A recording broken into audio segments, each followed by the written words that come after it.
If you're wondering what Mike's secret formula to success is in rapid growth in cybersecurity well, I'll tell you in a second. Have you ever Googled the same command multiple times or found yourself looking up the same thing multiple times? Well, you're not alone. That happens to everyone. The internet is an amazing place. However, you can be doing it better. In this video, I'm going to talk to you about why note-taking is such a game changer and such a growth hack for us cybersecurity professionals. So stay tuned. All right, so let's talk about note-taking. It is a thing a lot of people hate to do, right? A lot of us in school just didn't want to do it because, well, it's boring.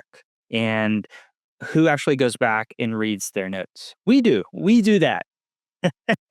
I look at my notes all the time, and it's because the stuff we're getting off the internet is great, but sometimes I don't understand it, or there were some nuances that I needed to know so that I could better understand what it is I was doing, and that's where notes come in handy. And because we're constantly refining these notes, right? So say I use the same technique 4, 5, 6, 7, 8 times multiplied by a lot, I am now continuously refining that, and I have multiple examples. I have a really good detailed broken down section of when I should use it, what all is involved, what software do I need, everything. Everything that I need to know about this particular thing is now in my notes. So it's amazing. It saves so much time instead of having to Google it all the time.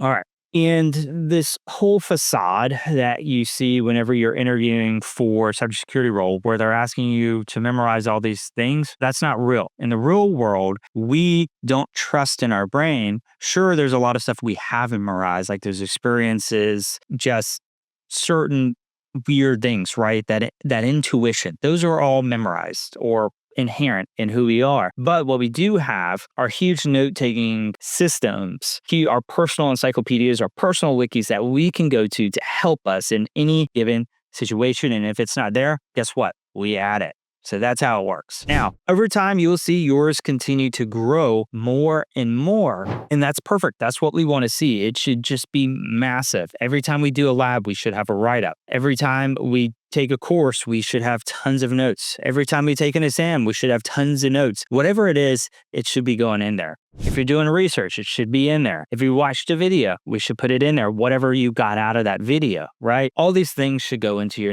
note-taking system. Now, let's talk about use cases, right, for the different colors of cybersecurity. So red, what do red teamers utilize it for? Well, we do tons of research whenever we're developing a technique. Techniques never work exactly like they say anyways. Like whenever you read a wiki page somewhere else, they tell you how to do it. The commands almost never work exactly right the first try. So we have notes. We develop the notes. In my Red Team notes, I say, what must be true in order for this exploit to actually work, right? Is there a specific version of software, operating system that needs to be on there? Are there specific configurations? And then what type of commands can I run to elicit that information? How do I find that information so I can match it to my exploit? And then I do a step-by-step of actually how to execute that exploit and any gotchas in there, right? Anything that may go sideways, I know how to fix. I know how to compensate for.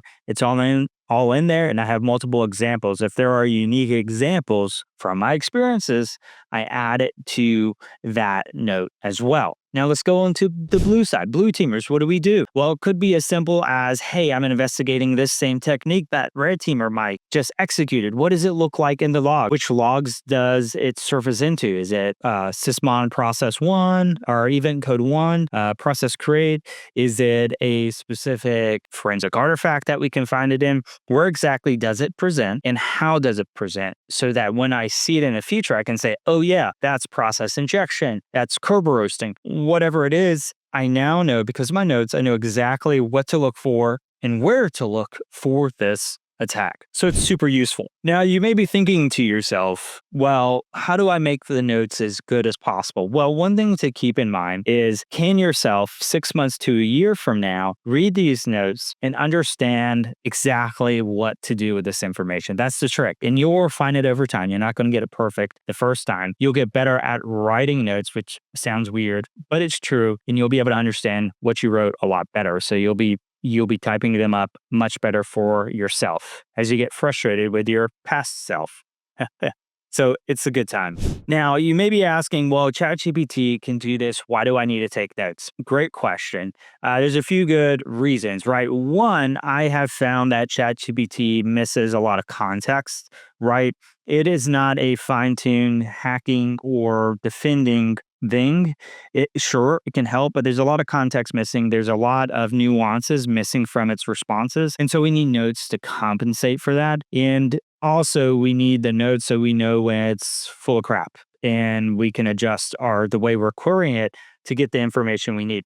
So it's going to be supplementing our AI driven kind of world as we move forward, but it's not going to replace it. Neither one are going to replace each other, not for now, at least. And finally, a lot of cybersecurity courses don't allow it during the exam, like OffSec. OffSec has a no AI policy, so you're going to be screwed if you're depending on that for your exams. So there you go. Now, you're probably wondering, all this sounds great, Mike, but what can I use to take notes? Well, anything at all, as long as it's backed up to the cloud and it's easily searchable and it can scale pretty quick. So some people start out with Google, just a bunch of notes in Google because everyone has a Google account, right? Then sometimes people will move to OneNote. OneNote's a great place to start if you have an Office 365 subscription. That's a great place as well. You can kind of organize pretty well by topic and you can search it.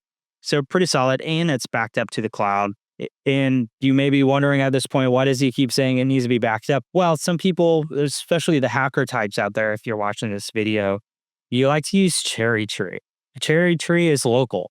I don't know how many times I have blasted away my notes in Cali by doing something stupid and I lost all of my notes. Probably twice. And and it was a very sad time in my life. So now I make sure everything is in the cloud. So our other options are Obsidian, we have Notion, we have Evernote. Those are all options that you can check out, get some free subscriptions, see which one works for your method of note taking. Again, we don't have to spend an arm and a leg. We just need something that works. It's scalable, it's searchable, and it's backed up to the cloud. If you want to ask any questions or if you want to see how I take notes regularly in my show on Thursday evenings, I show you how I take notes and what type of information I find useful whenever we're doing stuff. And you can always ask questions as well. So with that, get out there, start taking notes, find an app that suits you, and let me know in the notes below, in the comments below, what app you chose and why. See ya.